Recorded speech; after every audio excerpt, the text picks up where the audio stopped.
ಓಂ ಶಾಂತಿ. ಇಂದಿನ ದಿನಾಂಕ 13/5/2024. ಪ್ರಾರ್ಥ ಮುರುಳಿ ಬಾಪ್ದಾದ ಮಧುಬನ. ಮಧುರ ಮಕ್ಕಳೇ, ನೀವಿಲ್ಲಿ ಮನುಷ್ಯರಿಂದ ದೇವತೆಯಾಗುವ ಟ್ಯೂಷನ್ ತೆಗೆದುಕೊಳ್ಳಲು ಬಂದಿದ್ದೀರಿ. ಕವಡೆಯಿಂದ ವಜ್ರ ಆಗುತ್ತಿದ್ದೀರಿ. ಪ್ರಶ್ನೆ: ನೀವು ಮಕ್ಕಳಿಗೆ ಯಾವ ವಿದ್ಯೆಯಲ್ಲಿ ಖರ್ಚಾಗುವುದೇ ಇಲ್ಲ, ಏಕೆ? ಉತ್ತರ: ಏಕೆಂದರೆ ನಿಮ್ಮ ತಂದೆಯೇ ಶಿಕ್ಷಕನಾಗಿದ್ದಾರೆ. ತಂದೆಯು ಮಕ್ಕಳಿಂದ ಎಂದಾದರೂ ಶುಲ್ಕವನ್ನು ತೆಗೆದುಕೊಳ್ಳುತ್ತಾರೆಯೇ? ತಂದೆಗೆ ಮಗುವಾಗಿ ಮಡಿಲಿನಲ್ಲಿ ಬಂದರೆ ಆಸ್ತಿಗೆ ಹಕ್ಕುದಾರರಾಗಿ ಬಿಡುತ್ತಾರೆ. ನೀವು ಮಕ್ಕಳು ಖರ್ಚಿಲ್ಲದೆ ಕವಡೆಯಿಂದ ವಜ್ರದಂತೆ ದೇವತೆಯಾಗುತ್ತೀರಿ. ಭಕ್ತಿಯಲ್ಲಿ ತೀರ್ಥಯಾತ್ರೆ ಮಾಡುತ್ತಾ ದಾನ ಪುಣ್ಯ ಮಾಡುತ್ತಾ ಬಹಳ ಖರ್ಚಾಗುತ್ತದೆ. ಇಲ್ಲಿ ತಂದೆಯು ಮಕ್ಕಳಿಗೆ ರಾಜ್ಯವನ್ನು ಕೊಡುತ್ತಾರೆ. ಎಲ್ಲ ಆಸ್ತಿಯನ್ನು ಉಚಿತವಾಗಿ ನೀಡುತ್ತಾರೆ. ಪಾವನರಾಗಿ ಹಾಗೂ ಆಸ್ತಿಯನ್ನು ಪಡೆಯಿರಿ. ಓಂ ಶಾಂತಿ. ಮಕ್ಕಳು, ನಾವು ವಿದ್ಯಾರ್ಥಿಗಳೆಂದು ತಿಳಿದುಕೊಂಡಿದ್ದೀರಿ. ತಂದೆಯ ವಿದ್ಯಾರ್ಥಿಗಳು ಏನು ಓದುತ್ತಿದ್ದಾರೆ? ನಾವು ಮನುಷ್ಯರಿಂದ ದೇವತೆಗಳಾಗುವ ಟ್ಯೂಷನ್ ತೆಗೆದುಕೊಳ್ಳುತ್ತಿದ್ದೇವೆ. ನಾವು ಆತ್ಮರು ಪರಂಪಿತ ಪರಮಾತ್ಮನಿಂದ ಟ್ಯೂಷನ್ ತೆಗೆದುಕೊಳ್ಳುತ್ತಿದ್ದೇವೆ.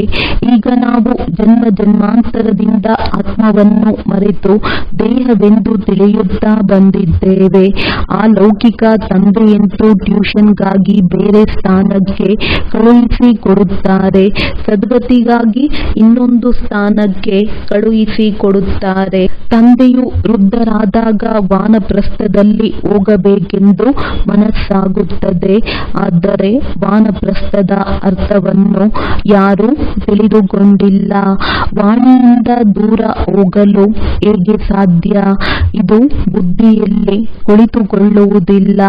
ನಾವೀಗ ಪತಿತರಾಗಿದ್ದೇವೆ. ಎಲ್ಲಿಂದ ನಾವು ಆತ್ಮಗಳು ಇಲ್ಲಿಗೆ ಬಂದಿದ್ದೇವೆ, ಅಲ್ಲಿ ನೀವು ಪಾವನರಾಗಿದ್ದೀರಿ. ಪಾವನರಾಗಿದ್ದವರು ನೀವು ಪಾತ್ರವನ್ನು ಅಭಿನಯಿಸುತ್ತಾ ಪತಿತರಾಗಿ ಬಿಟ್ಟಿದ್ದೀರಿ. ಈಗ ಮತ್ತೆ ಪಾವನರನ್ನಾಗಿ ಯಾರು ಮಾಡುತ್ತಾರೆ? ಏ ಪತಿತ ಪಾವನ ಎಂದು ಕರೆಯುತ್ತಾರೆ. ಗುರುಗಳಿಗಂತೂ ಪತಿತ ಪಾವನನೆಂದು ಯಾರೂ ಹೇಳುವುದಿಲ್ಲ. ಗುರುಗಳನ್ನು ಮಾಡಿಕೊಂಡರೂ ಸಹ ಒಬ್ಬ ಗುರುವಿನಲ್ಲಿಯೇ ನಿಶ್ಚಯವಿರುವುದಿಲ್ಲ. ಆದ್ದರಿಂದ ಮನೆ ಅಥವಾ ವಾನಪ್ರಸ್ಥಕ್ಕೆ ತಲುಪಿಸುವ ಗುರುವನ್ನು ಹುಡುಕುತ್ತಿರುತ್ತಾರೆ. ಅದಕ್ಕಾಗಿ ಬಹಳ ಉಪಾಯಗಳನ್ನು ರಚಿಸುತ್ತಿರುತ್ತಾರೆ. ಯಾರದ್ದಾದರೂ ಯಾವುದಾದರೂ ಗುರುವಿನ ಮಹಿಮೆ ಕೇಳಿದ ತಕ್ಷಣ ಅಲ್ಲಿಗೆ ಹೊರಟು ಹೋಗುತ್ತಾರೆ. ಯಾರು ಈ ವೃಕ್ಷದ ಸಸಿಯಾಗಿರುತ್ತಾರೆ ಅವರಿಗೆ ಜ್ಞಾನದ ಬಾಣ ನಾಟುತ್ತದೆ. ಇದು ಸ್ಪಷ್ಟವಾದ ಮಾತಾಗಿದೆ ಎಂದು ಅವರು ತಿಳಿದುಕೊಳ್ಳುತ್ತಾರೆ. ಈಗ ನಿಜವಾಗಿಯೂ ವಾನಪ್ರಸ್ಥ ಸ್ಥಿತಿಯಲ್ಲಿ ಹೋಗುತ್ತೀರಲ್ಲವೇ? ದೊಡ್ಡ ಮಾತೇನಿಲ್ಲ. ಶಿಕ್ಷಕರಿಗೆ ಸ್ಕೂಲಿನಲ್ಲಿ ಓದಿಸುವುದು ದೊಡ್ಡ ಮಾತೇನಿಲ್ಲ. ಭಕ್ತರಿಗೆ ಏನು ಬೇಕಾಗಿದೆ ಇದು ಯಾರು ತಿಳಿದುಕೊಂಡಿಲ್ಲ. ಈಗ ನೀವು ಮಕ್ಕಳು ಈ ನಾಟಕದ ಚಕ್ರವನ್ನು ನೀವು ಚೆನ್ನಾಗಿ ತಿಳಿದುಕೊಂಡಿದ್ದೀರಿ. ನಿಮಗೆ ತಿಳಿದಿದೆ, ಹೌದು, ತಂದೆಯೇ ಆಸ್ತಿಯನ್ನು ಕೊಟ್ಟಿದ್ದರು, ಈಗ ಕೊಡುತ್ತಿದ್ದಾರೆ. ಪುನಃ ನಾವು ಅದೇ ಸ್ಥಿತಿಯಲ್ಲಿ ಹೋಗುತ್ತೇವೆಂದು ನೀವು ಮಕ್ಕಳು ಮಾತ್ರ ತಿಳಿದುಕೊಂಡಿದ್ದೀರಿ. ಮೊದಲನೇ ಮುಖ್ಯ ಮಾತಾಗಿದೆ, ಪಾವನರಾಗಲು ತಂದೆಯನ್ನು ನೆನಪು ಮಾಡಬೇಕು. ಲೌಕಿಕ ತಂದೆಯಂತೂ ಎಲ್ಲರಿಗೂ ನೆನಪಿದೆ. ಆದರೆ ಪಾರಲೌಕಿಕ ತಂದೆಯನ್ನಂತೂ ಯಾರೂ ತಿಳಿದುಕೊಂಡಿಲ್ಲ. ಈಗ ನೀವು ತಿಳಿದುಕೊಂಡಿದ್ದೀರಿ. ತಮ್ಮನ್ನು ಆತ್ಮನೆಂದು ತಿಳಿದು ತಂದೆಯನ್ನು ನೆನಪು ಮಾಡುವುದು ಅತಿ ಸಹಜವಾಗಿದೆ, ಅತಿ ಕಷ್ಟವೂ ಆಗಿದೆ. ಆತ್ಮವು ಅತಿ ಸೂಕ್ಷ್ಮ ನಕ್ಷತ್ರವಾಗಿದೆ. ತಂದೆಯು ನಕ್ಷತ್ರವಾದ ಪವಿತ್ರವಾಗಿದ್ದಾರೆ.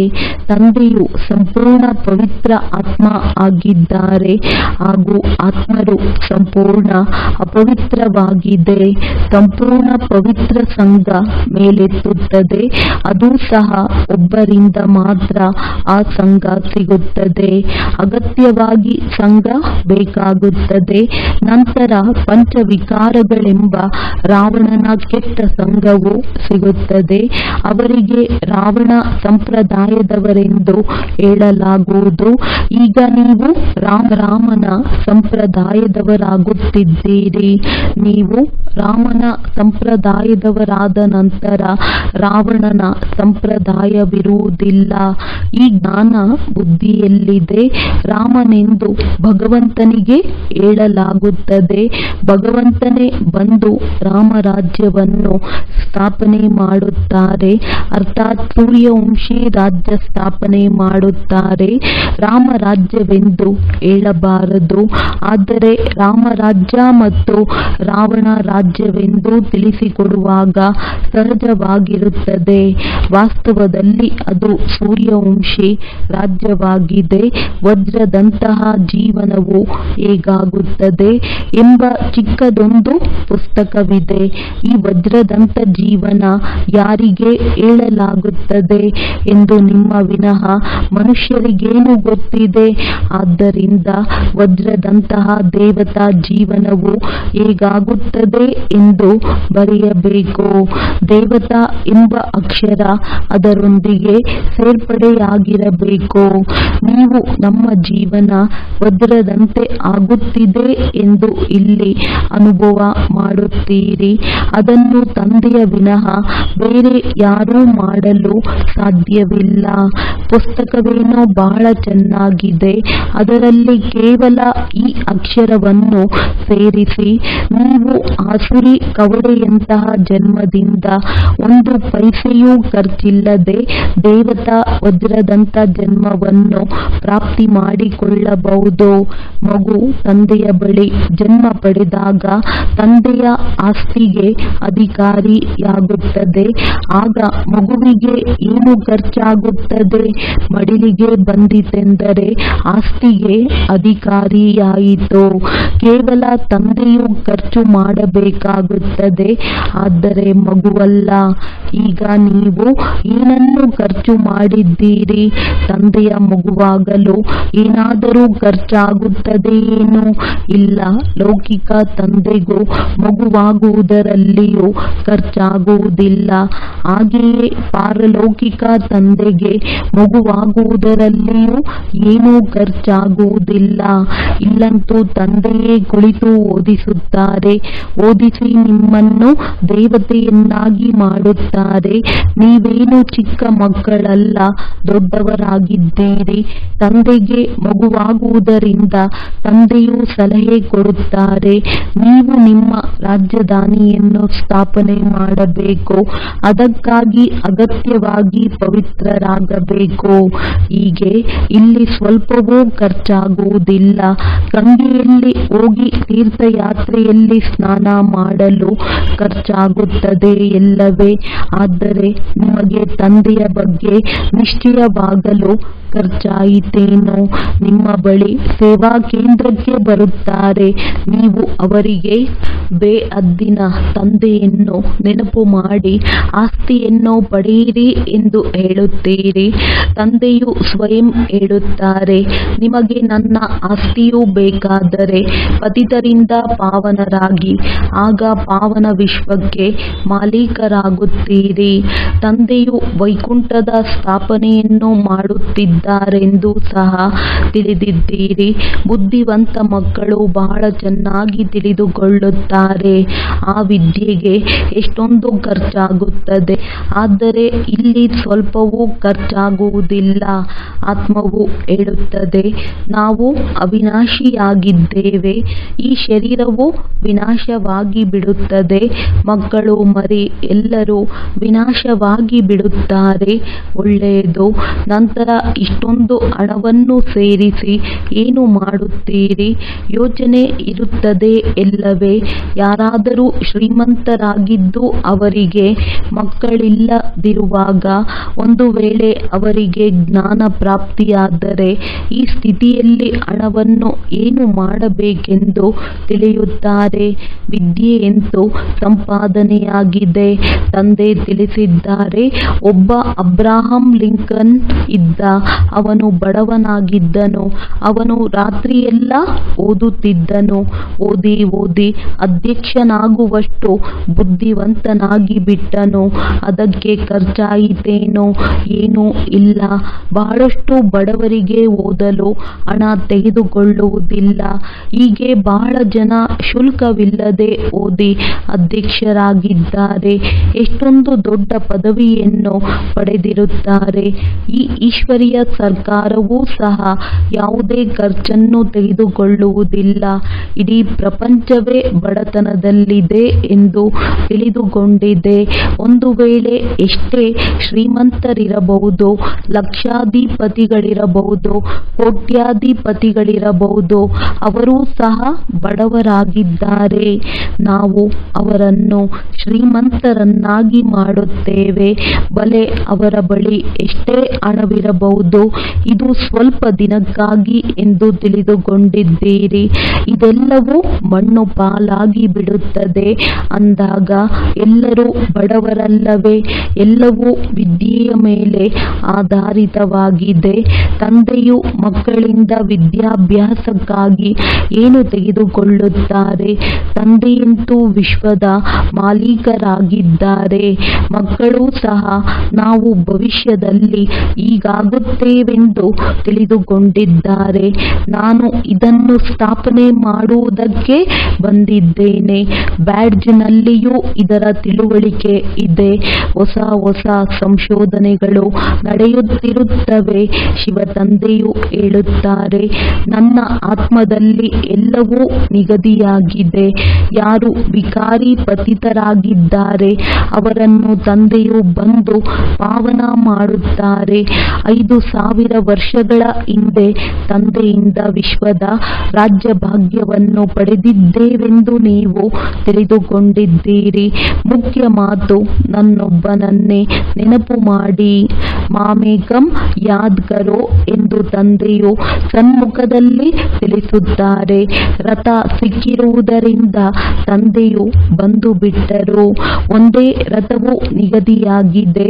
ಇದು ಮಾಡಲ್ಪಟ್ಟ ನಾಟಕವಾಗಿದೆ. ಇದು ಪರಿವರ್ತನೆ ಆಗುವುದಿಲ್ಲ. ವಜ್ರದ ವ್ಯಾಪಾರಿಯಾಗಿದ್ದವರು ಹೇಗೆ ಪ್ರಜಾಪಿತ ಆದರೆಂದು ಹೇಳುತ್ತಾರೆ. ಇವರು ವಜ್ರದ ವ್ಯಾಪಾರಿಯಾಗಿದ್ದಾರೆಂದು ತಿಳಿದುಕೊಂಡಿದ್ದರು. ವಜ್ರದ ವ್ಯಾಪಾರ ಒಂದು ಅಸಲಿ, ಇನ್ನೊಂದು ನಕಲಿ ವ್ಯಾಪಾರವಾಗಿದೆ ಮತ್ತು ಸ್ಥೂಲ ವಜ್ರದ ವ್ಯಾಪಾರವಾಗಿದೆ. ಇದರಲ್ಲಿಯೂ ಅಸಲಿ ವಜ್ರಗಳನ್ನು ತಂದೆಯು ಕೊಡುತ್ತಾರೆ.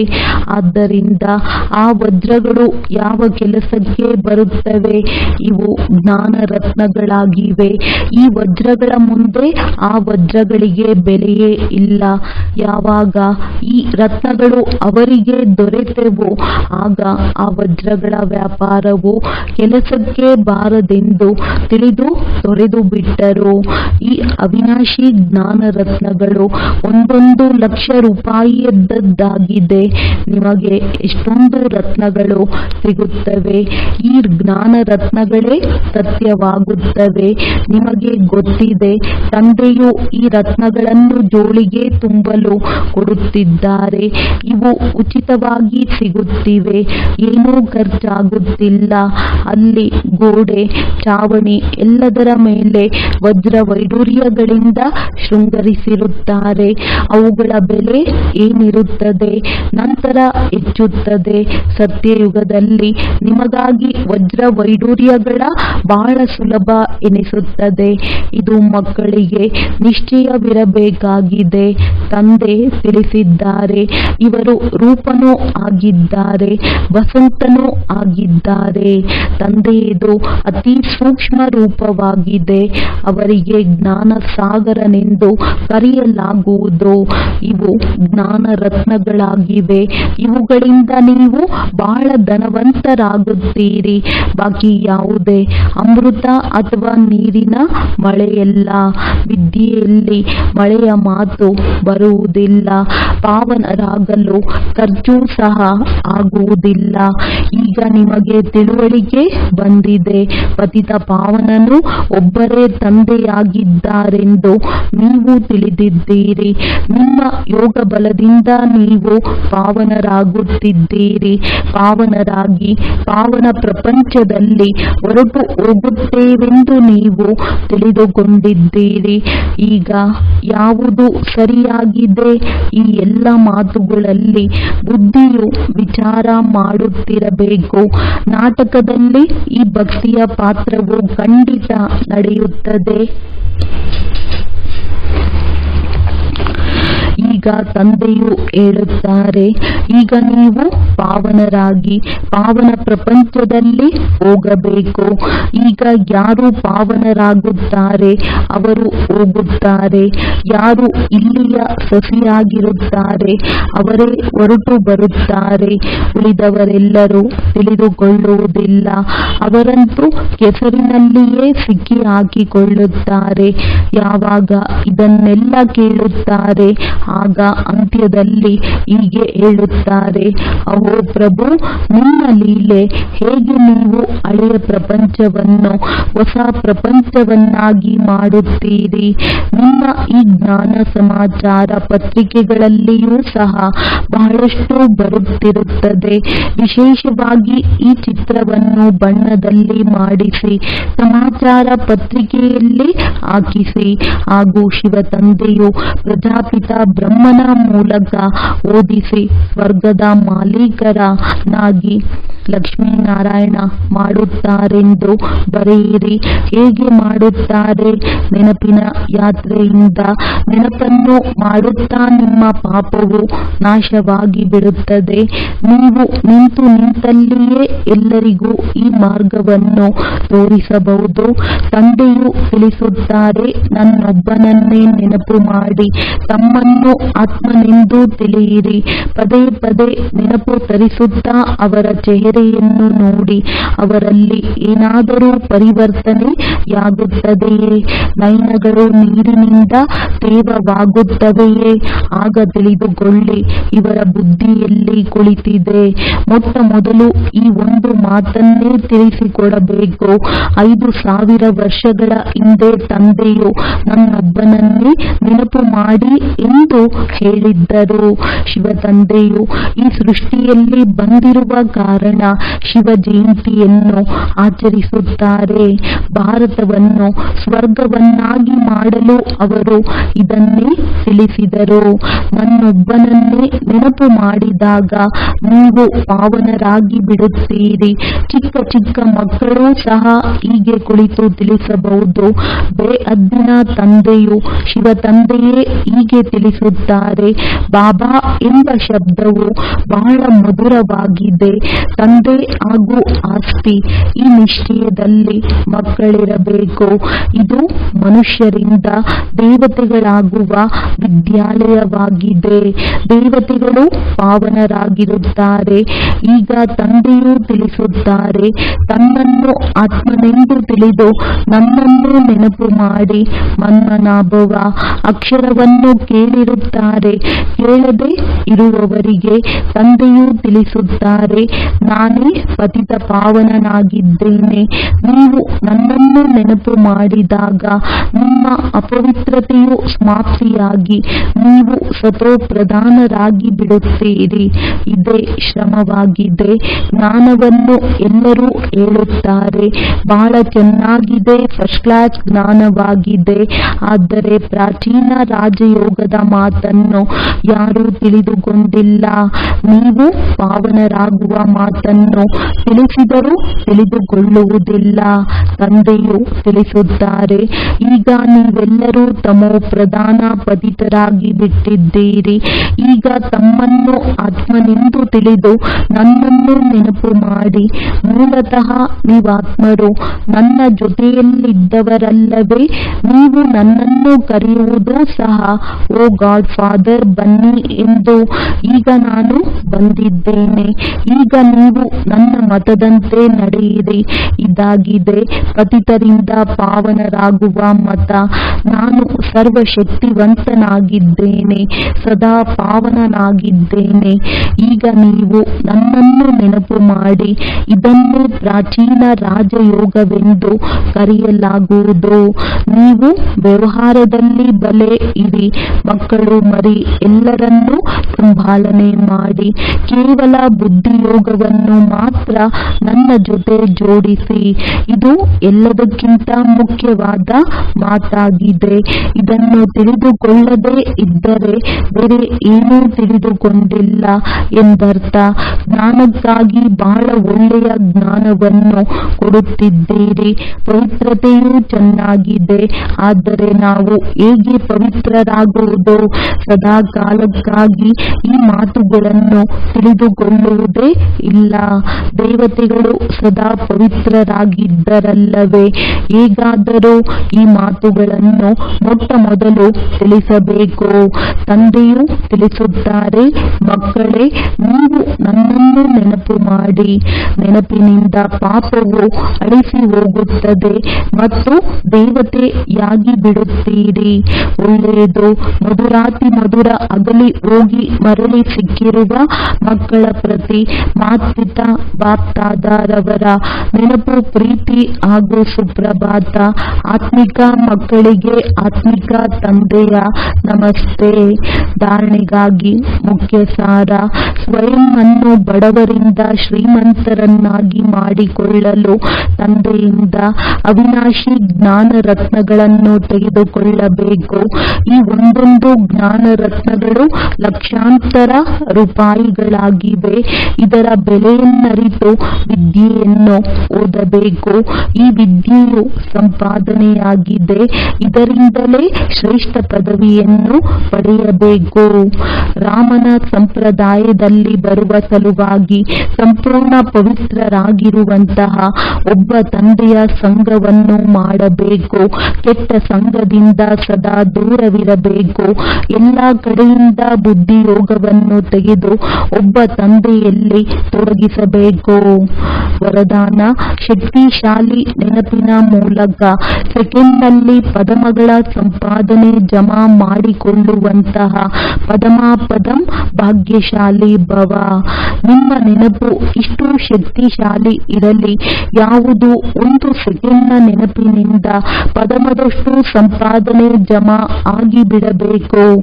ಯಾರ ಪ್ರತಿ ಹೆಜ್ಜೆಯಲ್ಲಿ ಪದಮದಷ್ಟಿದ್ದಾಗ ಎಷ್ಟು ಪದಮಗಳು ಜಮಾ ಆಗುವುದು. ಆದ್ದರಿಂದ ಹೇಳಲಾಗುವುದು ಪದಮಾಪದಂ ಭಾಗ್ಯಶಾಲಿ. ಯಾವಾಗ ಯಾರಿಗಾದರೂ ಒಳ್ಳೆಯ ಸಂಪಾದನೆ ಆಗುವುದು, ಆಗ ಅವರ ಮುಖದ ಹೊಳಪೇ ಬೇರೆ ರೀತಿಯದ್ದಾಗಿರುತ್ತದೆ. ಅಂದ ಮೇಲೆ ನಿಮ್ಮ ಮುಖದಿಂದಲೂ ಸಹ ಪದಮಗಳ ಸಂಪಾದನೆಯ ನಶೆ ಕಂಡು ಬರಬೇಕು. ಇಂತಹ ಆತ್ಮೀಯ ನಶೆ, ಆತ್ಮೀಯ ಖುಷಿ ಇರಲಿ. ಅದರಿಂದ ಅನುಭವ ಮಾಡಲಿ. ಇವರು ಒಂದು ರೀತಿ ಭಿನ್ನವಾದ ಜನ ಆಗಿದ್ದಾರೆ ಎಂದು. ಸ್ಲೋಗನ್. ಡ್ರಾಮಾದಲ್ಲಿ ಎಲ್ಲವೂ ಒಳ್ಳೆಯದೇ ಇರಬೇಕು. ಈ ಸ್ಮೃತಿಯಿಂದ ನಿಶ್ಚಿಂತ ಚಕ್ರವರ್ತಿಗಳಾಗಿ. ಒಳ್ಳೆಯದು. ಓಂ ಶಾಂತಿ.